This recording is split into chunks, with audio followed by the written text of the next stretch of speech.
Shalom Bapak Ibu Saudara yang terkasih di dalam nama Tuhan Yesus Kristus. Pada saat ini kita bersyukur untuk kasih dan kemurahan Tuhan dalam hidup kita, karena kita masih diberikan nafas kehidupan dan kemurahan kasih yang daripada Tuhan Yesus Kristus. Pada saat ini kita akan melakukan pendalaman Alkitab. Kita persiapkan hati kita berdoa. Tuhan Yesus, Allah kami yang hebat, Allah yang bertata di dalam kerajaan sorga. Kami bersyukur untuk waktu dan kesempatan yang Tuhan berikan bagi kami. Tuhan Yesus, kami akan melakukan pendalaman Alkitab. Tuhan tolong dan Tuhan berkati kami, agar kami mengerti dan memahami kebenaran firman-Mu, dan kami boleh melakukannya untuk menyenangkan hati-Mu. Terpujilah Engkau Bapa di sorga, termulialah Engkau untuk selamanya. Dalam Yesus Kristus kami berdoa dan mengucap syukur kepada Bapa di sorga. Haleluya. Amin. Bapak, Ibu, Saudara yang terkasih di dalam nama Tuhan Yesus Kristus, tema pendalaman Alkitab kita pada saat ini adalah Tuhan Yesus adalah mempelai pria orang percaya di dalam kitab Kidung Agung. Allah kita yang menciptakan keindahan alam dengan keragamannya yang nyaris tak terbatas, juga menciptakan tubuh manusia yang indah, sehingga merupakan buah karya tangannya yang mengagumkan. Keindahan tubuh merupakan karunia-karunia Allah bagi manusia. Penyimpangan terhadap karunia-karunia inilah yang buruk. Kita boleh lihat di dalam Roma 1 ayat 26 dan ayat 27. Dan karenanya harus dicela. Manusia hendaknya tidak merusak baik dan indahnya karya Tuhan Allah, teramat khusus di dalam hubungan cinta suami istri. Cinta yang mengikat suami istri adalah anugerah Tuhan Yesus. Dalam anugerahnya itu, suami atau istri melihat pasangannya sebagai pemberian terbaik dari Tuhan Yesus. Maka, pujian kecantikan istri dengan ilustrasi Tirza dan Yerusalem, dua kota terindah di dunia, adalah tidak berlebihan. Kita boleh lihat di dalam Kidung Agung 6 ayat 4. Cantik engkau manisku, seperti kota Tirza, juita seperti Yerusalem, dahsyat seperti bala tentara dengan panji-panjinya. Di mata mempelai laki-laki, mempelai perempuan unik dan tidak dapat dibandingkan dengan permaisuri, selir, paradara dalam Kidung Agung 8-9. Kitab ini terutama atau khususnya sebagai kiasan bersifat nubuat yang melukiskan hubungan kasih di antara Allah dengan Israel atau di antara Kristus dengan gereja mempelainya. Tuhan Yesus adalah mempelai laki-laki dan orang percaya adalah mempelai perempuannya. Tuhan Yesus tidak menginginkan orang percaya selingkuh ataupun mendua kepada Allah lain. Sebab aku cemburu kepada kamu dengan cemburu ilahi, karena aku telah mempertunangkan kamu kepada satu laki-laki untuk membawa kamu sebagai perawan suci kepada Kristus. Kita boleh lihat di dalam 2 Korintus 11 ayat yang kedua. Bapak, Ibu, Saudara yang terkasih di dalam nama Tuhan Yesus Kristus, saat ini ada beberapa pertanyaan yang perlu kita jawab di dalam pendalaman Alkitab. Yang pertama, mengapa Tuhan Yesus disebut sebagai mempelai laki-laki? Kita boleh lihat di dalam Wahyu 19 ayat 7. Disebutkan karena hari perkawinan anak domba telah tiba dan pengantinnya telah siap sedia.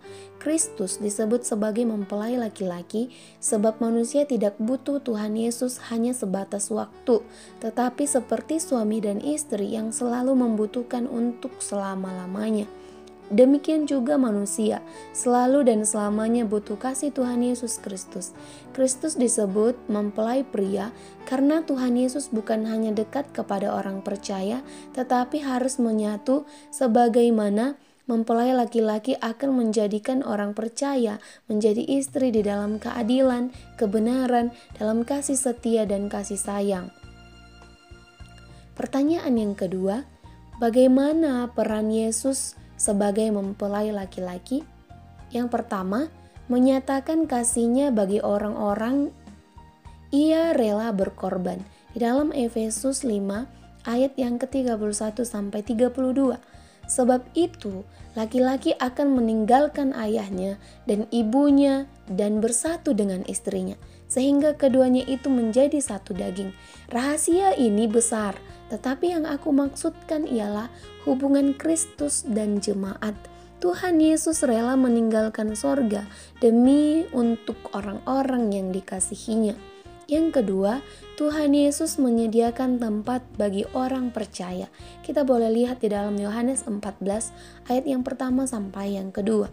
Janganlah gelisah hatimu, percayalah kepada Allah, percayalah juga kepadaku. Di rumah Bapa-Ku banyak tempat tinggal. Jika demikian, tentu aku mengatakannya kepadamu, sebab aku pergi ke situ untuk menyediakan tempat bagimu.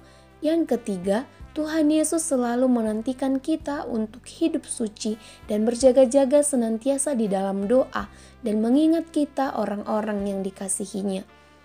Pertanyaan yang ketiga, siapakah mempelai perempuan? Pertama-tama adalah orang Israel. Tetapi orang Israel tidak mengindahkan undangan yang diberikan oleh Tuhan Yesus. Banyak di antara bangsa Israel yang memiliki alasan-alasan untuk menolak Yesus sebagai mempelai. Dan akhirnya Tuhan Yesus membuka kesempatan kepada orang lain tanpa memandang kebangsaan seseorang.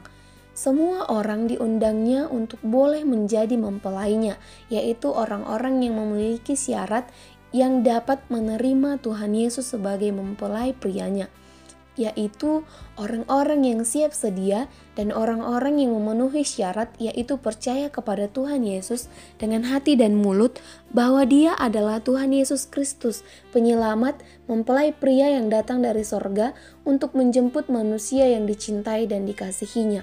Kita boleh lihat di dalam Wahyu 21 ayat yang kedua. Dan aku, Yohanes, melihat kota yang kudus, Yerusalem yang baru, turun dari sorga, dari Allah, dipersiapkan sebagai pengantin perempuan yang berdandan untuk suaminya.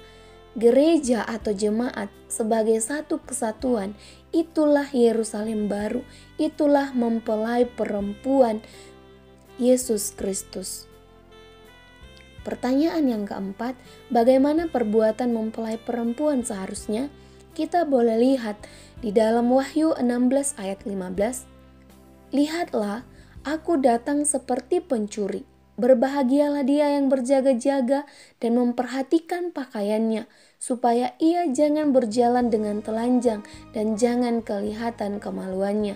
Artinya adalah mempelai perempuan itu siap sedia senantiasa kapanpun mempelai pria itu datang, yaitu orang-orang percaya senantiasa berjaga-jaga di dalam memperhatikan setiap kehidupannya. Sudah berkenankah? Sudah sesuai dengan kebenarankah? Atau sudahkah memuliakan Tuhan Yesus sebagai mempelai pria? Jadi, yang dilakukan atau perbuatannya yang seharusnya adalah berjaga-jaga, siap sedia kapanpun mempelai pria itu datang.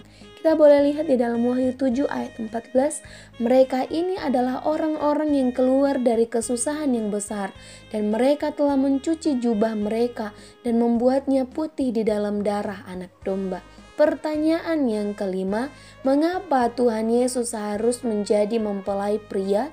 Mempelai pria yang dimaksud bukanlah menjadi seorang suami secara kedagingan, tetapi Tuhan Yesus menjadi mempelai pria dikarenakan Tuhan Yesus yang akan menjadi hakim di akhir zaman, yang akan membawa orang-orang percaya kepada kehidupan kekal dan meninggalkan mereka yang tidak percaya karena tidak siap sedia senantiasa. Tuhan Yesus harus dan menjadi sebagai mempelai pria dikarenakan Tuhan Yesus telah ditentukan oleh Allah pada mulanya. Dan yang menjadi kesimpulannya, yang pertama, Tuhan Yesus adalah mempelai pria yang akan membawa orang percaya atau jemaat kepada kehidupan kekal. Yang kedua, Tuhan Yesus menjadikan orang-orang yang berjaga-jaga senantiasa di dalam hidupnya menjadi mempelai perempuan di dalam keadilan, kebenaran, kasih sayang, dan kasih setia Tuhan. Yang ketiga, Tuhan Yesus memberikan kesempatan demi kesempatan kepada orang yang percaya untuk senantiasa berjaga-jaga, karena Tuhan Yesus sebagai mempelai pria tidak ada yang tahu kapan ia datang. Demikian pendalaman Alkitab kita berdoa. Terima kasih Tuhan Yesus untuk kebenaran firman-Mu yang sudah kami renungkan pada saat ini. Biarlah kebenaran firman Tuhan boleh memberikan penguatan, pertolongan, penghiburan, pencerahan, dan pengetahuan yang benar yang berasal daripada Allah kepada kami yang mendengarkannya. Terima kasih Tuhan. Kami serahkan waktu selanjutnya ke dalam tangan-Mu. Biarlah Engkau yang berkuasa atas hidup kami. Hanya di dalam nama Tuhan Yesus Kristus kami berdoa dan mengucap syukur kepada Bapa di sorga. Haleluya. Amin. Demikian pendalaman Alkitab kita. Tuhan Yesus memberkati kita semuanya. Shalom.